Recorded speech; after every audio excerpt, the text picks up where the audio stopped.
Cordial saludo para todos, bienvenidos a la 10ª temporada dentro de nuestro estudio relacionado con el liderazgo.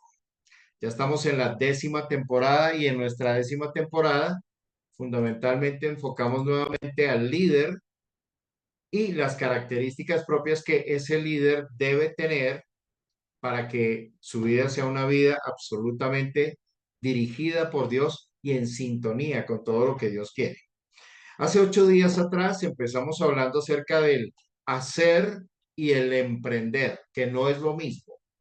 Hacer hace alusión directamente a lo que es nuestra labor, nuestro trabajo, aquello a lo que nos dedicamos. Y el emprender es cuando directamente nosotros vamos a iniciar una familia, cuando vamos a iniciar un nuevo negocio o cuando vamos a asociarnos con una persona para sacar adelante un proyecto personal o eh, en sociedad con otra persona, etcétera, etcétera. Hacer y emprender, dos ámbitos fundamentales. Vimos hace 8 días, Proverbios 16:3, en la Nueva Traducción Viviente, dice la Escritura, pon en manos del Señor. Esto no es una sugerencia, en primer lugar. Eso es un mandato. Pon en manos del Señor todas tus obras. El primero de los ámbitos que establece esta palabra es todas tus obras.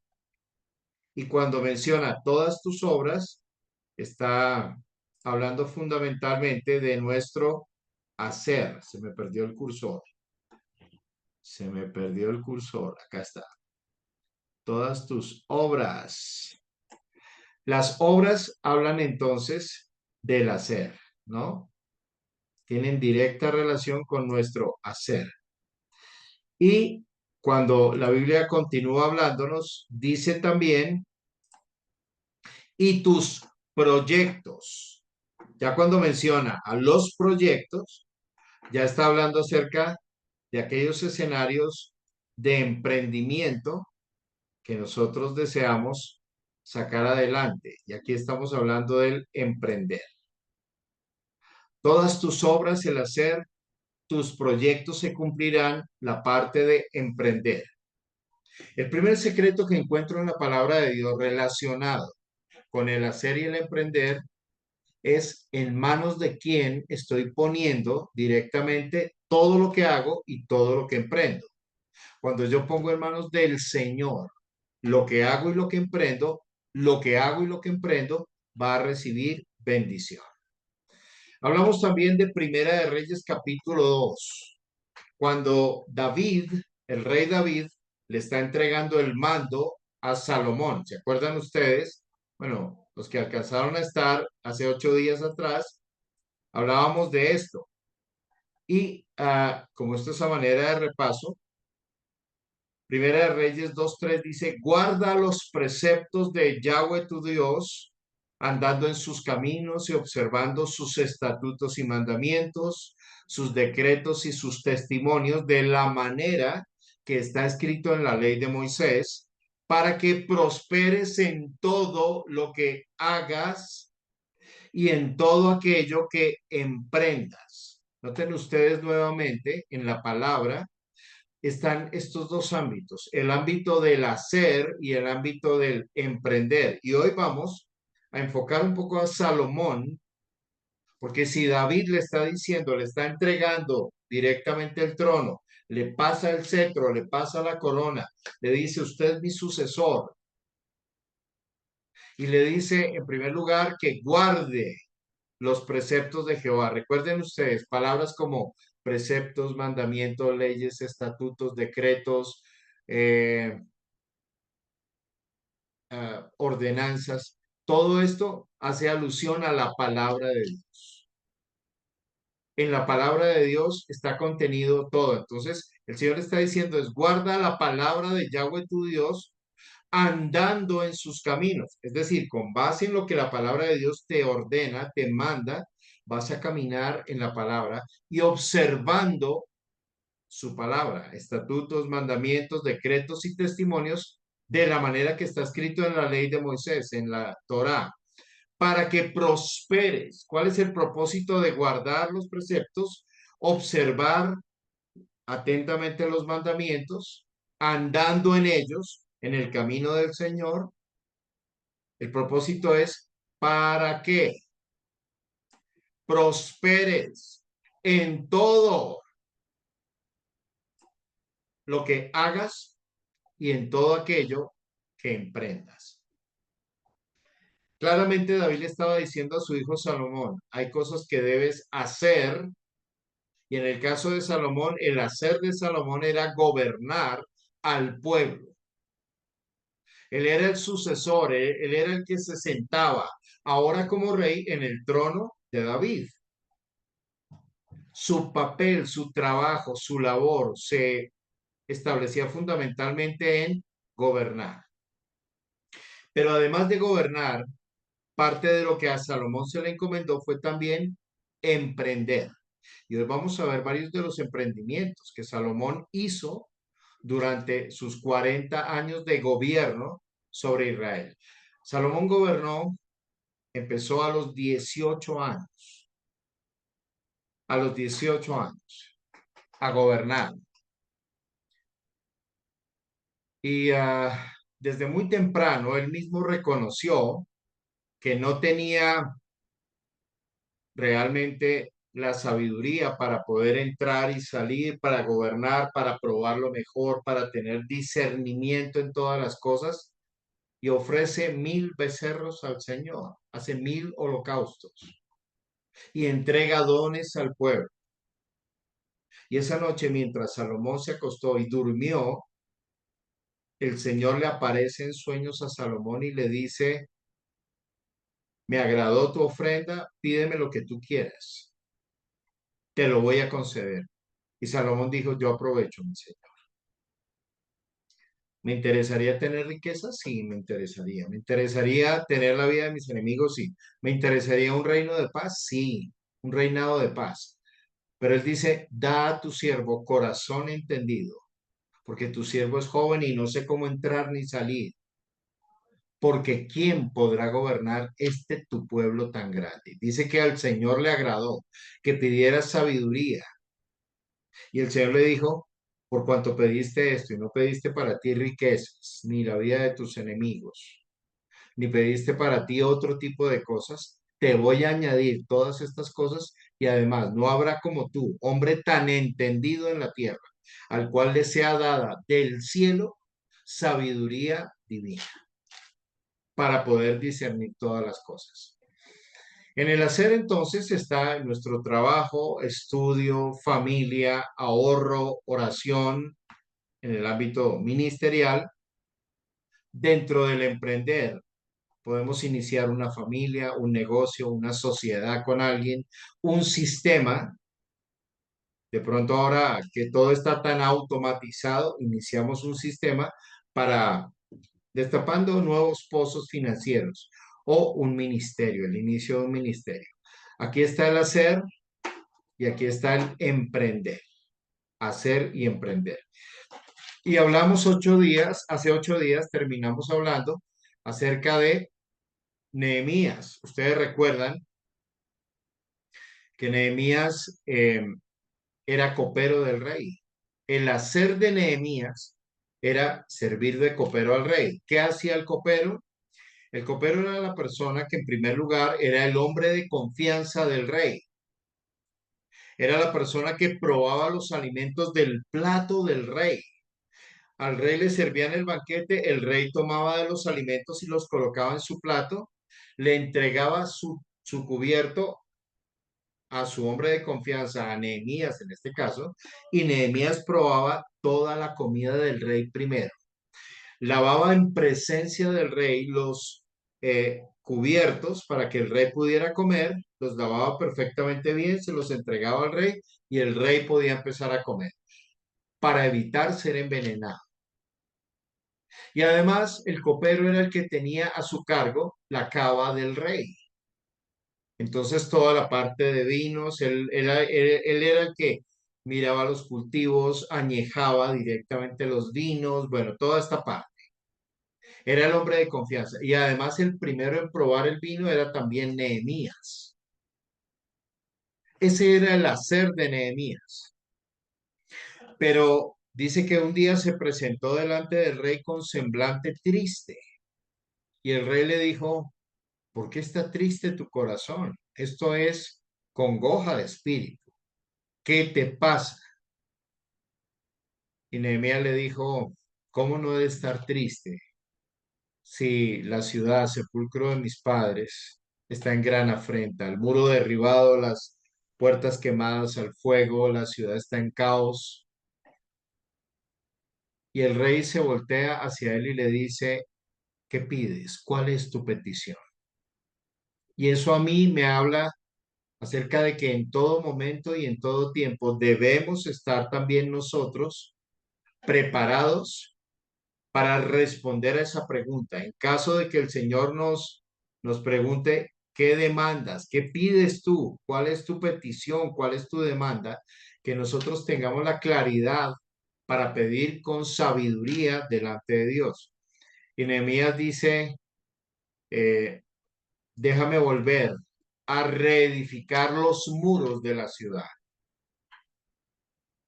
y dame cartas para que en cada uno de los límites de las ciudades los gobernadores me franqueen el camino, me ayuden a pasar rápidamente. Y además que el guarda del bosque del rey me dé toda la madera para enmaderar las puertas de la ciudad. Y dice, y agradó al rey mi petición cuando le señalé el tiempo que me habría de demorar. ¿Cuánto puede? Eso es una pregunta perfectamente normal que todos nos hacemos. ¿Cuánto puede llegar a tomar en tiempo reedificar los muros de toda una ciudad? Ahora, la pregunta también sería, ¿quién puede tener sabiduría para poder señalar el tiempo indicado para que la obra esté completa, terminada? Pues Nehemías señaló tiempo y el rey le dijo, tienes lo que pides. Nehemías va, reedifica los muros de la ciudad. 58 días se demoraron para reconstruir los muros de la ciudad y los reconstruyeron con una mano, tenían la espada, en una mano tenían la espada, en la otra mano construían.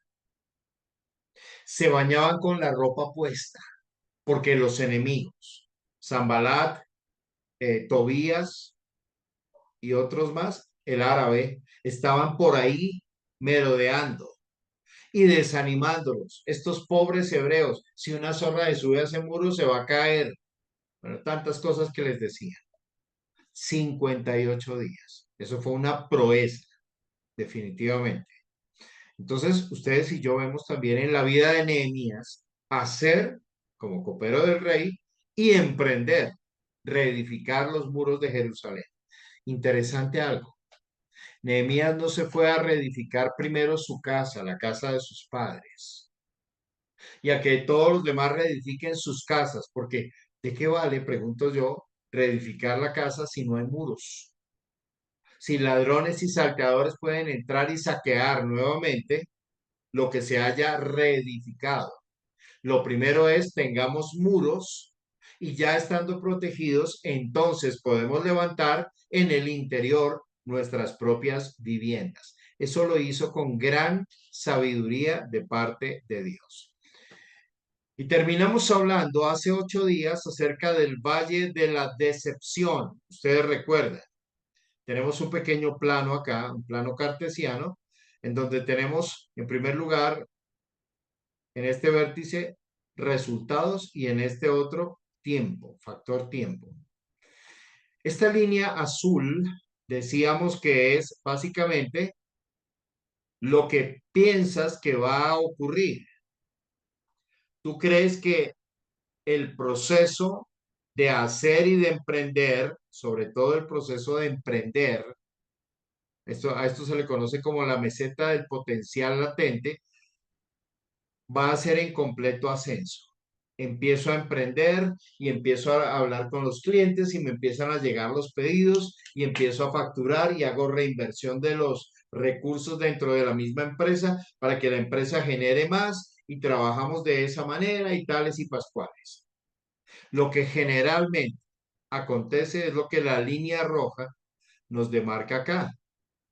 Un crecimiento que al principio se demora, se demora, no se ve mucha diferencia hasta que finalmente empieza a levantar, empieza a levantar, empieza a levantar y viene finalmente el crecimiento exponencial.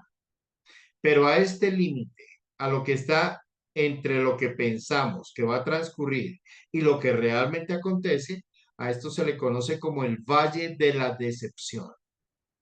La razón por la cual la mayoría de emprendimientos fracasa en el primer año es precisamente debido a este valle de la decepción.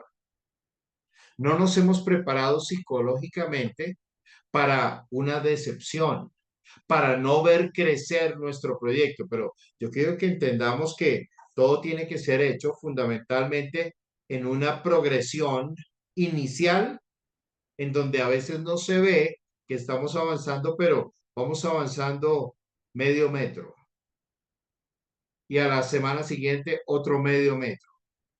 Y uno dice, prácticamente estoy en el mismo punto. No, no estás en el mismo punto. Ya vienes avanzando un metro y medio metro más y medio metro más y vas avanzando finalmente al punto en que llegas y no te das cuenta cuando esta curva empieza a levantarse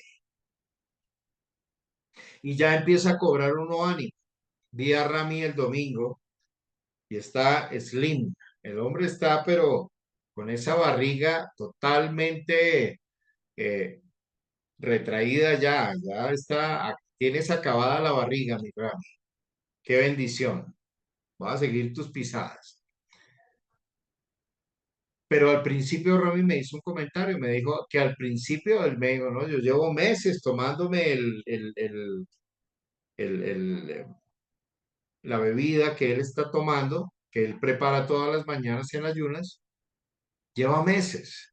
Y él dice, al principio uno no ve mucha diferencia, pero ya es muy evidente, muy, muy evidente que efectivamente sí ha servido el asunto. Una persona tiene manchada la cara, no sé, tiene alguna mancha de sol o alguna cosa así por el estilo, y empieza a usar una crema. ¿Cómo quisiera uno usar la crema y ver el cutis ya totalmente blanco, parejo, sin manchas, sin tonalidades? Pero nunca es así. Todo empieza a desvanecerse lentamente, suavemente. Puede transcurrir un mes y al mes es cuando tú dices, ahora veo diferencia, pero cuando inicias no ves diferencia. Así que este valle de la decepción aplica para todo lo que nosotros empezamos, para todo lo que emprendemos. Valle de la decepción, tener presente eso. Bueno, a partir de este punto ya inicia el tema del día de hoy, que es básicamente la parte B de este tema de hacer y emprender. Alguien que por favor nos lea segunda de Timoteo 1:7 en la nueva traducción viviente. El texto que está aquí en el monitor, este slide que tenemos acá. Segunda de Timoteo 1:7, por favor. ¿Quién nos ayuda en la lectura?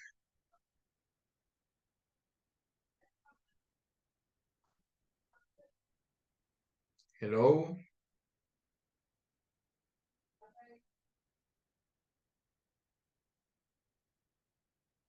¿están ahí? Hello, hello.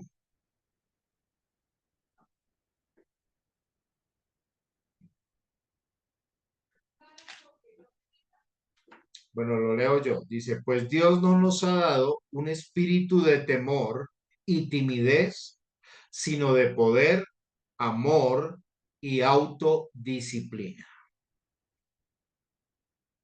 Primero dice lo que Dios no nos ha dado. No nos dio espíritu de temor. Teman y que el temor se apodere de ustedes para que jamás emprendan nada. No, Dios no nos dio jamás espíritu de temor. Es más, los grandes emprendimientos empezaron a pesar del temor.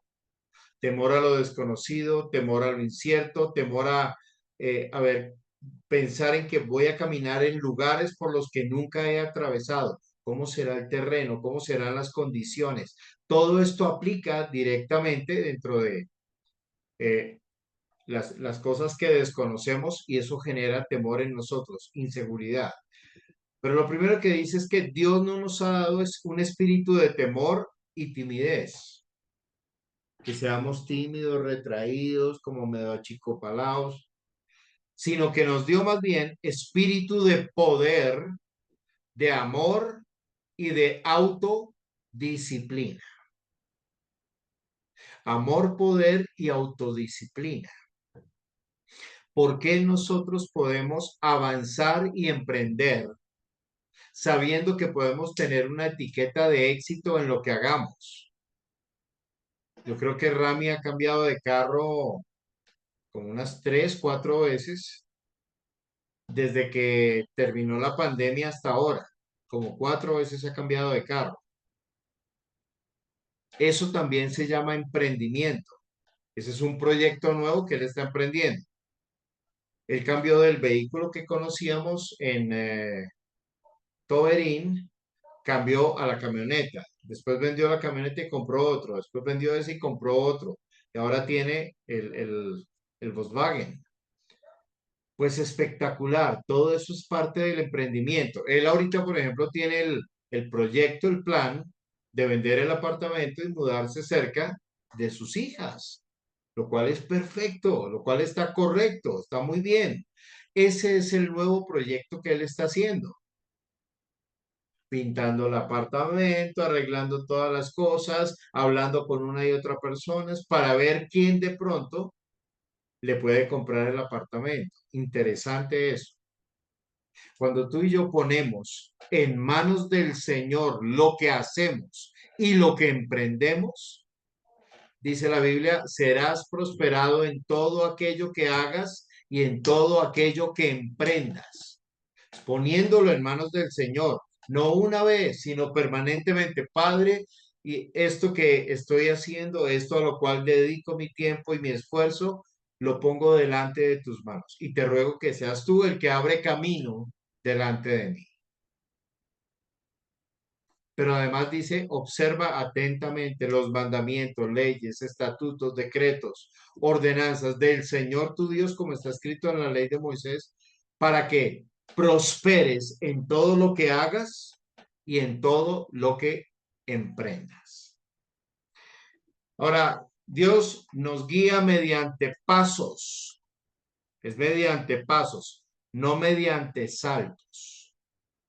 Que hoy estamos acá y mañana estamos por allá en la torre de 30 metros y después en la de 60 metros y después en la de 100 metros. 30, 60 y 100 por uno. No, no es por saltos, no es por saltos. Nuestro Dios es un Dios de orden y es además un Dios de procesos.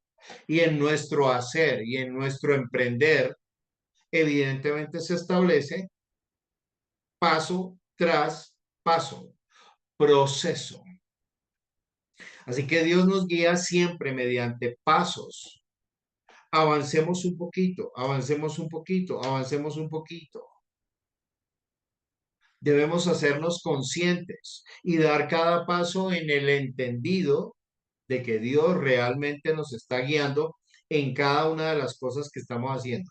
Y cada paso que vamos dando hacia el frente nos acerca a la meta que tenemos fija delante de Dios.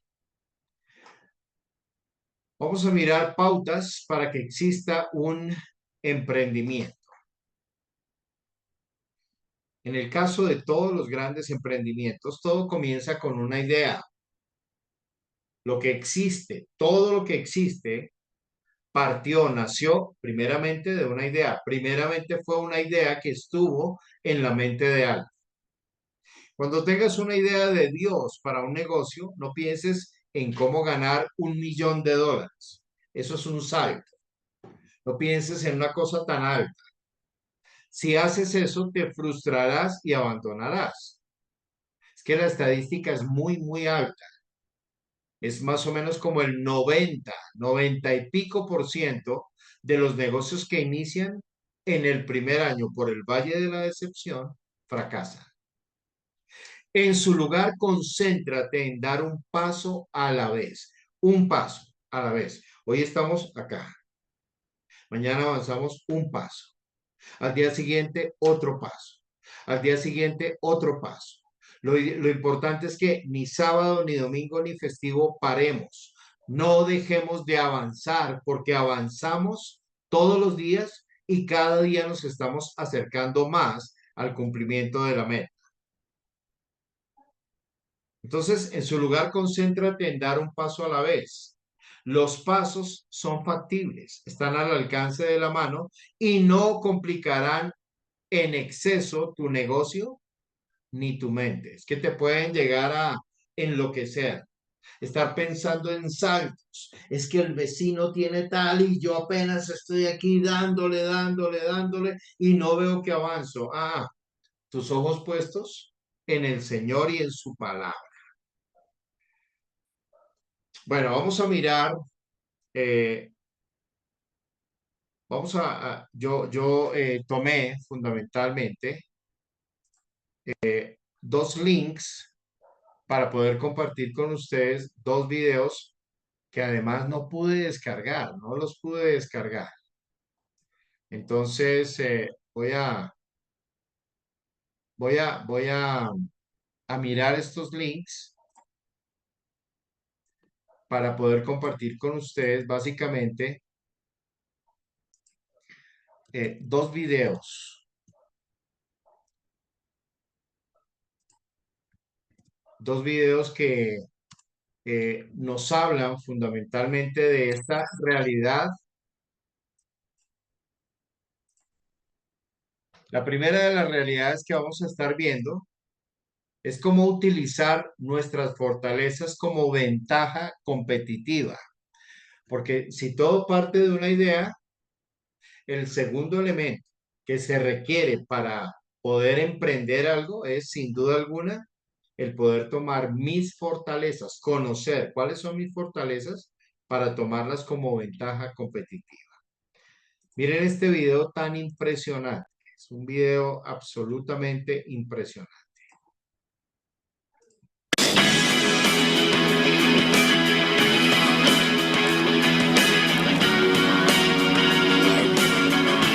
Nope. Big bugger.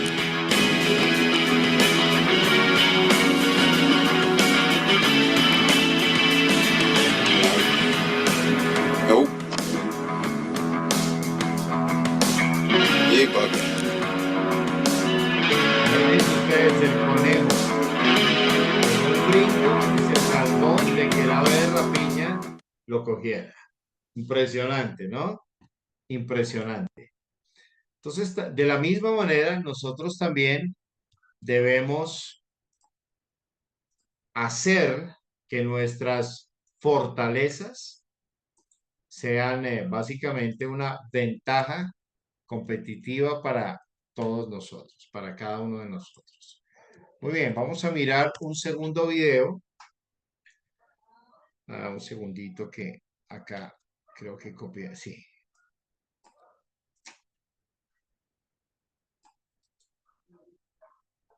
Ok, ahora sí. Vamos a mirar un segundo video en donde vamos a encontrar algo también muy interesante respecto del hecho de que nosotros no podemos de ninguna manera pretender eh, abarcar demasiadas cosas. Cuando tú tienes la mente y la visual, el enfoque en muchas cosas, lo que va a suceder es que ninguna de las cosas que has pensado alcanzar las vas a conseguir. Pero cuando tú te enfocas realmente en un solo objetivo, eso sí lo vas a poder alcanzar. Miren ustedes este video tan revelador acerca de esta gran verdad. Do you have the camera, Dad?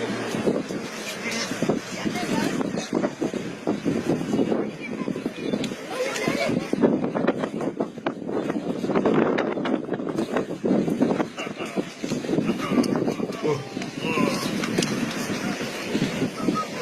A lot of them get by him.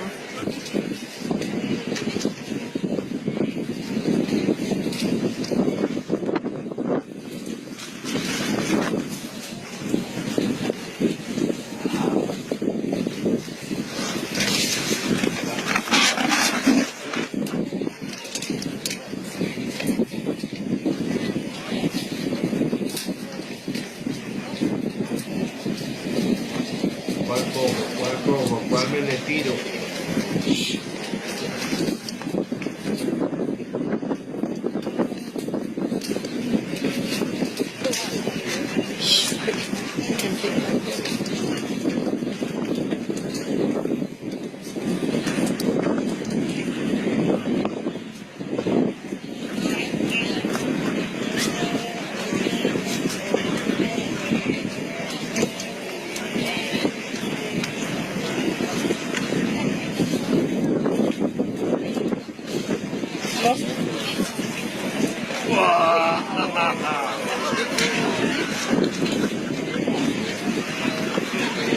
Ay.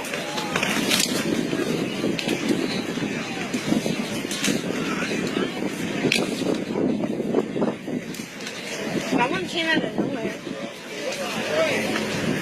Ah, no vi.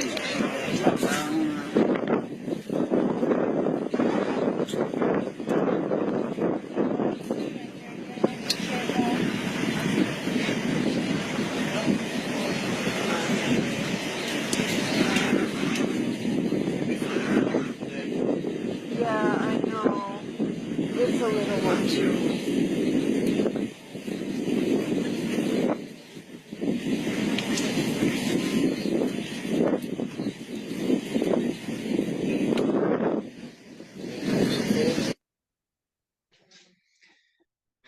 Bueno, ¿cuál es fundamentalmente el enfoque de este segundo video? La leona se quedó prospectando. ¿A quién me le tiro? ¿A quién me le tiro? Veía pasar tantos que realmente su visión se nubló. Ella dejó de tener enfoque. Enfoque claro en la presa, en su alimento. Era marcar una presa e ir por ella al costo que fuera. Pero después de un buen rato, un par de minutos, entró el león y de una se abalanzó y marcó una presa y fue por ella y ese fue el almuerzo de león y probablemente algunos de sus leoncillos. Entonces, fíjense ustedes que a nivel de emprendimiento, el Señor dice, voy a bendecir lo que haces y lo que emprendes, porque tú eres un líder. Para ello, pon tus obras en manos del Señor, pon tus emprendimientos, tu labor y tus proyectos en manos del Señor. Y número dos, dice, guarda los mandamientos, las ordenanzas, observa atentamente y vive conforme a lo que la palabra de Dios te está diciendo y serás prosperado en todo lo que hagas y en todo lo que emprendas. Entonces, todo parte de una idea. En segundo lugar, y esto es muy importante, debemos tomar nuestras fortalezas como ventaja competitiva. Y número tres, debemos enfocarnos en un solo objetivo. No voy por el $1.000.000, aunque tenga en mi corazón el $1.000.000, no voy a ir, es decir, no me trazo ese objetivo, sino que me voy a trazar, voy por los primeros $5.000. De $5.000 son más reales que $1.000.000. Entonces yo empiezo paso por paso y me voy acercando paso por paso a la meta. Cuando ya tengo los $5.000, eso me da una dosis de adrenalina impresionante. Ya alcancé los primeros $5.000. ¡Qué bendición! Ahora pasemos a 10.000. Vamos a doblar esta meta. Y pasas al siguiente nivel, 10.000. y te demoraste un poquito, listo, pero vas a alcanzar la meta de los 10,000. Disfruta también ese momento de victoria. Hacer cada cosa y disfrutar el proceso es parte de lo que el Señor también pide de nosotros. Que no solamente nos llenemos de ansiedad y vivamos estresados y es que no he alcanzado mi meta, no me puedo ni siquiera acostar por demás, dice la Escritura. Es que os levantéis muy de madrugada y vayáis tarde a reposar y que comáis pan de dolores, pues a su amado dará Dios el sueño. Muy bien, continuemos. Continuemos con esta maravillosa historia. Entonces, vimos a la leona de cacería, bastante mal porque no tenía enfoque. Muy bien, hay que enfocar en lo que realmente podemos, en lo que tiene más posibilidades para nosotros. En Jeremías 9, 23, 24, la escritura dice, así dice el Señor, no se gloríe el sabio en su sabiduría, ni se gloríe el poderoso en su poder, ni el rico se gloríe en su riqueza. Mas el que se gloríe, gloríese de esto, de que me entiende y me conoce, pues yo soy el Señor que hago misericordia, derecho y justicia en la tierra, porque en estas cosas me complazco, declara el Señor. Hay un escenario dentro del cual el Señor dice, voy a permitir que te gloríes en una sola cosa, en conocerme y en entender. Entender y conocer al Señor. Eso es lo que lo que Jesús decía en Juan 17:3, tocante a la vida eterna. Definía lo que es la vida eterna. Y esta es la vida eterna, que te conozcan a ti, el único Dios verdadero, y a Jesucristo, a quien has enviado. Que te conozcan. Conocer a Dios, esa es la vida eterna. Yo soy el camino y la verdad y la vida. Y conocer al Señor es tener la vida, es vida y vida en abundancia. Proverbios 3, versos 5 al 8, muy conocido este texto de la Escritura. Fíate de Yahweh de todo tu corazón y no te apoyes en tu propia prudencia. Reconócelo en todos tus caminos y Él enderezará tus veredas. No seas sabio en tu propia opinión. Teme a Yahweh y apártate del mal, porque será medicina a tu cuerpo y refrigerio para tus huesos. Fiarnos de Él, poner en Él toda nuestra confianza, toda nuestra esperanza, no apoyarnos en nuestra prudencia, reconocerlo en todos nuestros caminos, no ser sabios en nuestra propia opinión, temer a Dios y apartarnos del mal. Eso marcará la diferencia entre el éxito y el fracaso, o el fracaso en lo que hagamos y emprendamos. Salmo 37, 23, 24. El Señor dirige los pasos de los justos, se deleita en cada detalle de su vida. Imagínense ustedes, esta es nueva traducción viviente. Aunque tropiecen, nunca caerán porque el Señor los sostiene de la mano. ¡Wow! ¡Qué poderosa palabra! Esta misma versión en eh, la Reina Valera 1960, que es la versión que hablamos de fábrica, dice que por Yahweh son ordenados los pasos del hombre y él aprueba sus caminos. Pero me encanta esta versión. El Señor dirige los pasos de los justos, se deleita en cada detalle de su vida. Wow. Eso merece un wow. Eso nos arranca a todos un tremendo wow. Emprendimientos de Salomón. Miremos cuáles fueron los emprendimientos de Salomón.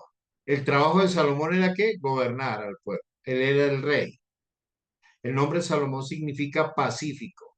Realmente, la nación de Israel tuvo su momentum de gloria, su momentum más alto en el reinado de Salomón. Esa fue la edad de oro de los reinados en Israel.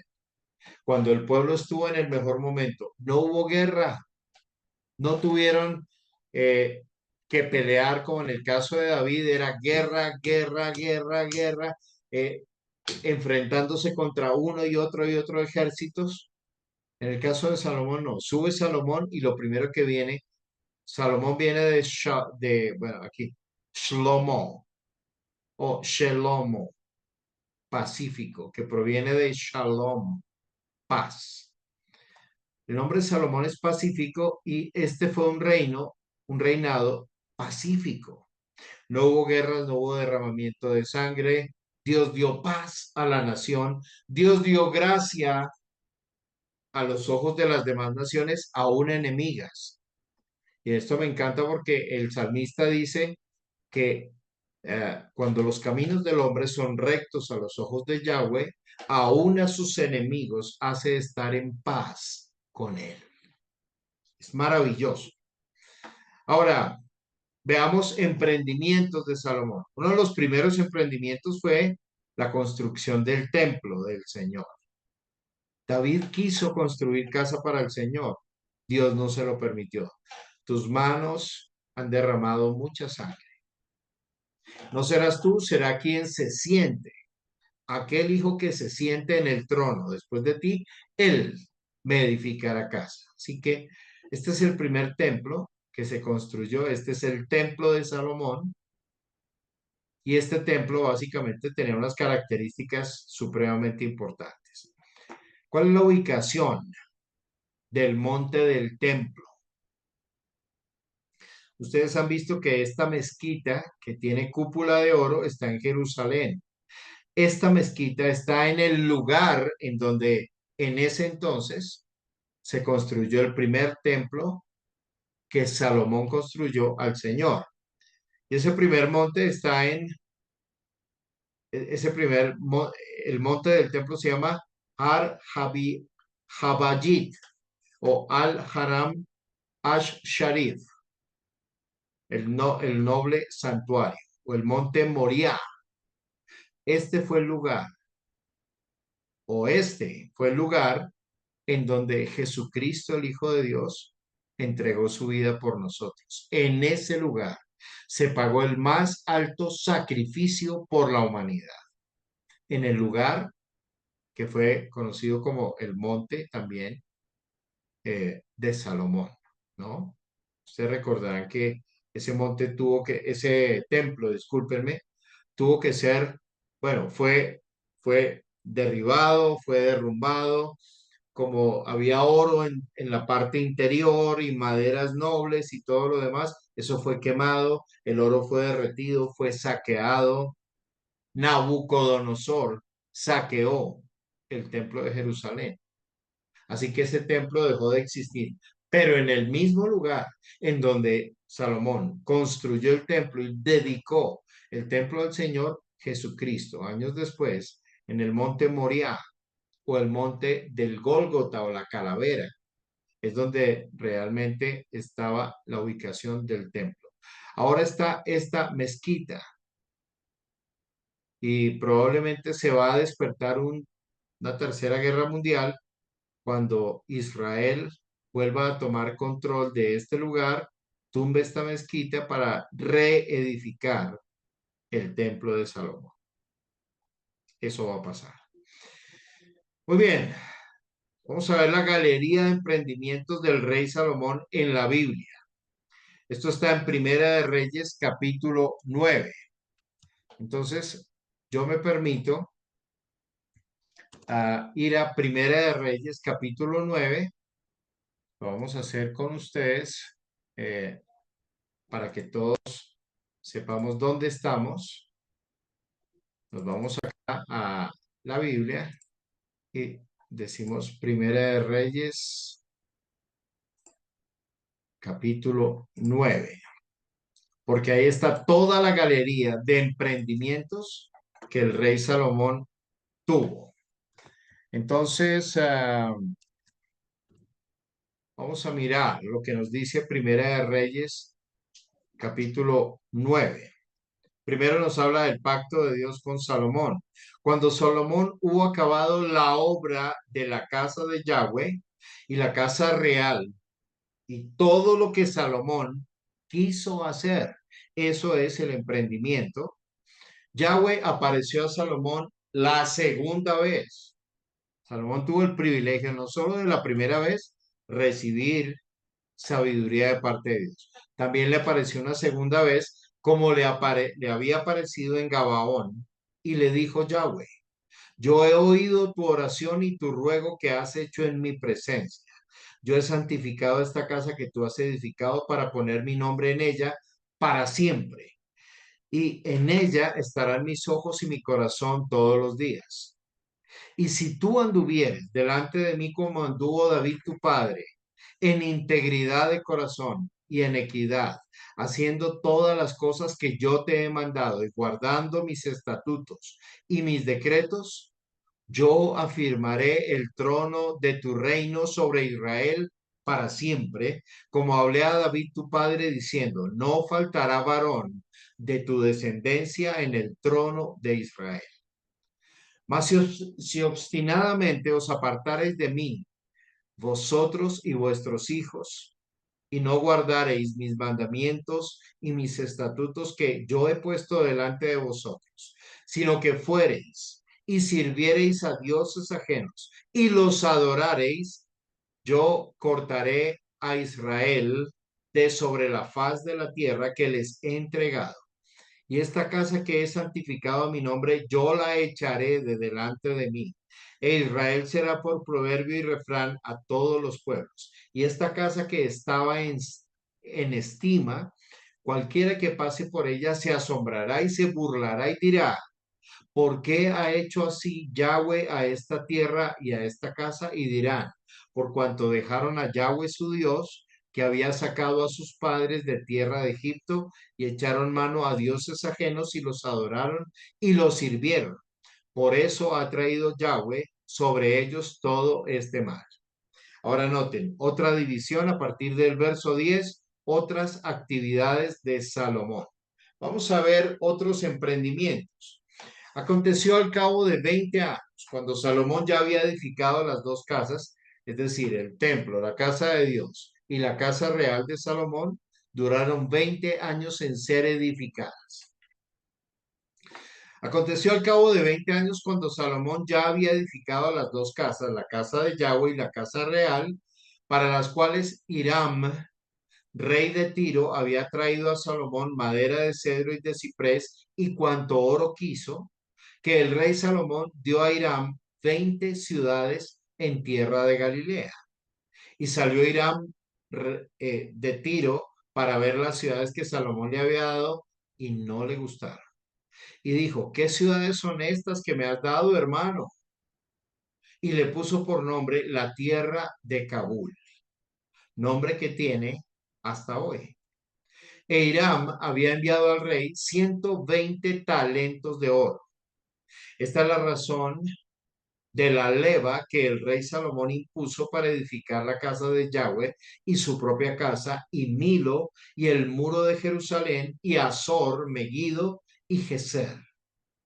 Faraón, rey de Egipto, había subido y tomado a Geser y la quemó y dio muerte a los cananeos que habitaban la ciudad y la dio en dote a su hija, la mujer de Salomón.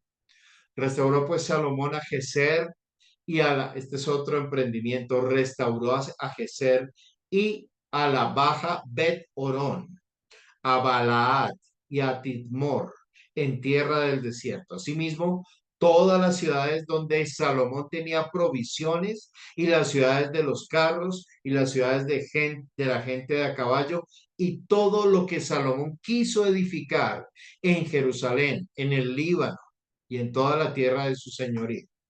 A todos los pueblos que quedaron de los amorreos, eteos, fereceos, heveos y jebuseos, que no eran de los hijos de Israel, a sus hijos que quedaron en la tierra después de ellos, que los hijos de Israel no pudieron acabar, hizo Salomón que sirviesen con tributo hasta hoy. Mas a ninguno de los hijos de Israel impuso Salomón servicio, sino que eran hombres de guerra o sus criados, sus príncipes, sus capitanes, comandantes de sus carros o su gente de a caballo. Y los que Salomón había hecho jefes y vigilantes sobre las obras eran 550, los cuales estaban sobre el pueblo que trabajaba en aquella obra. Y subió la hija de Faraón de la ciudad de David a su casa, a su casa que Salomón le había edificado. Entonces edificó él a Milo. Milo fue otra de las ciudades que edificó Salomón. Y ofrecía a Salomón 3 veces cada año holocaustos y sacrificios de paz sobre el altar que él edificó a Yahweh, y quemaba incienso sobre el que estaba delante de Yahweh después que la casa fue terminada. Hizo también el rey Salomón naves. Este fue otro emprendimiento. Hizo naves en Esión Geber, que está junto a Elot, en la ribera del Mar Rojo, en la tierra de Edom. Y envió Hiram en ellas a sus siervos marineros y diestros en el mar, con los siervos de Salomón, los cuales fueron a Ofir y tomaron de allí oro 420 talentos y lo trajeron al rey Salomón. La galería de emprendimientos de Salomón. David, al momento de decirle a Salomón, Salomón, hijo mío, ten cuidado de no olvidarte de tu Dios, de poner en manos de Dios todas tus obras para que sean afirmadas, obras y proyectos, de decirle, esfuérzate y sé hombre, de decirle, atesora en tu corazón, en tu vida, los mandamientos, testimonios, leyes, estatutos, ordenanzas de Yahweh tu Dios. Haz que tu vida camine por el sendero que ellas mismas marcan y serás prosperado en todo lo que hagas y en todo lo que emprendas. Tú también tienes un hacer y tú también seguramente tienes proyectos que has emprendido. Para que esos proyectos reciban completamente bendición de parte de Dios, es necesario ponerlos en manos de Dios, atender la palabra de Dios, ponerla por obra, caminar en ella y sin duda alguna el Señor hará que esos mandamientos, testimonios, ordenanzas, leyes, estatutos, decretos estén directamente siendo observados por nosotros y que nosotros vivamos de acuerdo a ellos. Y seremos en todo prosperados delante del Señor.